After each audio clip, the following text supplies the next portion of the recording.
అనంతపురం జిల్లా గుత్తిలో ఆర్యవైశ్య సంఘం ఆధ్వర్యంలో హనుమాన్ జయంతి వేడుకలను వైభవంగా నిర్వహించారు.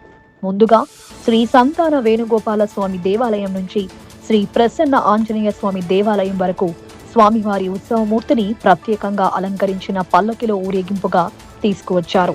ఈ సందర్భంగా భక్తులు హనుమాన్ చాలీసా పఠిస్తూ సుందరాకాండ పారాయణ చేస్తూ భక్తి పారవశ్యంలో పాల్గొన్నారు.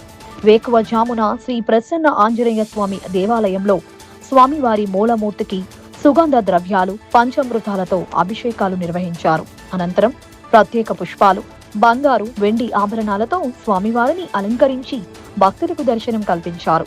హనుమాన్ జయంతి వేడుకలతో పట్టణమంతా ఆధ్యాత్మిక వాతావరణం నెలకొంది. వచ్చిన భక్తులకు ఆలయ కమిటీ సభ్యులు తీర్థ ప్రసాదాలు అందజేశారు.